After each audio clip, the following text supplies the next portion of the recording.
ఎప్పుడైతే ఏసై గురించి చూసి, ఎప్పుడైతే ఏసై గురించి విని, ఆయన్ని డైరెక్ట్ గా చూసినప్పుడు ఆయన ఎంత గ్రేషియస్ అనే విషయం ఆ దొంగ ఎప్పుడైతే గ్రహించాడో అప్పుడు అతను ఏం చేశాడు, అతను పశ్చాత్తాపడి అప్పటికైనా కానీ మనమైతే ఏమనుకుంటామండి, సపోజ్ ఏదైనా పాపం చేసి పాపం స్థితిలో మనం ఉంటే మనం ఏమనుకుంటాం, అయ్యో నేను ఈ పాపం చేశాను, దేవుడు నా ప్రార్థన ఆలకించడేమో, నేను ఆయన కింగ్డమ్ లో నేను రానేమో అని మనం ఫీల్ అవుతా ఉంటాం కదా.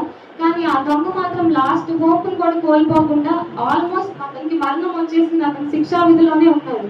అయినప్పటికీ తను ఏం చేశాడు, నిరాశ పడకుండా అతను రిపెంట్ అయ్యి దేవుణ్ణి ఎప్పుడైతే ప్రభు ఏమన్నాడు అప్పుడు, నీవు నన్ను జస్ట్ జ్ఞాపకం చేసుకో ప్రభు అని చెప్పి అడుగుతా ఉన్నాడు. మరి అలా అడిగినప్పుడు అందరూ ఏమనుకుంటా ఉండొచ్చు, అసలు సిలువ వేశారంటేనే ఎలాంటి గొప్ప పాపము చేసిన వాళ్ళకి అప్పట్లో సిలువ వేసేవాళ్ళని చెప్పి మన దేశాలు చాలాసార్లు చెప్పి ఉన్నారు కదండి.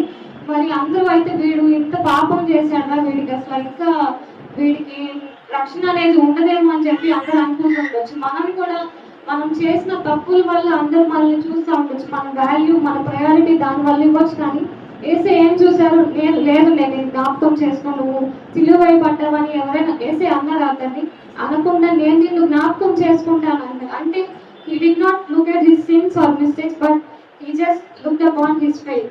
సో మనం ఎన్ని పాపాలు చేసినప్పటికీ మనం జస్ట్ పశ్చాత్తాపడినప్పుడు ఆయన మనలో ఉన్న విశ్వాసాన్ని, మనలో ఉన్న పశ్చాత్తాపాన్ని చూస్తారు. అది second, that means hour present life. So next